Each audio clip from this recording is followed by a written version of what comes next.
Office കഴിഞ്ഞ് ഞാൻ വീട്ടിലെത്തിയപ്പോൾ എന്നെ കാത്തൊരാൾ ഡോറിൻ്റെ ഫ്രണ്ടിൽ വെയിറ്റ് ചെയ്യുന്നുണ്ടായിരുന്നു. വേറെ ആരുമല്ല, ഇത് ഞാൻ കഴിഞ്ഞൊരു കുറച്ച് നാളായിട്ട് വെയിറ്റ് ചെയ്തിരുന്നൊരു സാധനമാണ് എനിക്കിന്ന് കൈ കിട്ടിയത്. അപ്പോൾ ഞാൻ കുറച്ച് ദിവസം മുന്നേ ഇൻസ്റ്റഗ്രാമിൽ ആംവേ ഡിസൈൻസ് എന്ന് പറഞ്ഞൊരു പേജിൽ നിന്ന് ഒരു സാരി ഞാൻ ഓർഡർ ചെയ്തിരുന്നു. അപ്പോൾ എൻ്റെ ഫ്രണ്ട് ത്രൂ ആണ് ഞാൻ ഈ ഒരു സാരീനെ പറ്റി അറിയുന്നത്. അപ്പോൾ എനിക്കും കണ്ടപ്പോൾ ഭയങ്കരമായിട്ട് ഇഷ്ടപ്പെട്ടു. ആ ഒരു കളറും പിന്നെ ഒരു ടെക്സ്ചറും ഒക്കെ ഭയങ്കരമായിട്ട് ഇഷ്ടപ്പെട്ടു. അങ്ങനെയാണ് ഞാനും ഇത് ഓർഡർ ചെയ്യുന്നത്.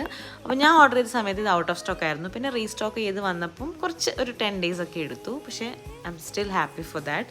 അപ്പോൾ പാക്കേജിങ് കിടിലായിരുന്നു, ഭയങ്കര ക്യൂട്ടായിരുന്നു. അപ്പോൾ ഓപ്പൺ ചെയ്ത് വന്നപ്പോൾ ഇതാണ് എൻ്റെ sari. Oh my God, look at it, how beautiful and elegant it is. നല്ലൊരു സിമ്പിൾ ആൻഡ് ഒരു ക്ലാസി ആയിട്ടുള്ളൊരു സാരിയാണ്. വലിയൊരു സാരി ഫാൻ അല്ല ഞാൻ, പക്ഷേ ഈ സാരി എനിക്ക് ഭയങ്കരമായിട്ട് ഇഷ്ടപ്പെട്ടു. ഇതൊരു കൊളാബറേഷൻ വീഡിയോ ഒന്നുമല്ല. നിങ്ങൾക്ക് ഈ സാരി ഇഷ്ടപ്പെട്ടെങ്കിൽ ജസ്റ്റ് ഒന്ന് കമൻറ്റ് ചെയ്യണേ. And at the same time വാങ്ങണം എന്നുണ്ടെങ്കിൽ ഡു വിസിറ്റ് ആംവേ ഡിസൈൻസിൻ്റെ ഇൻസ്റ്റഗ്രാം.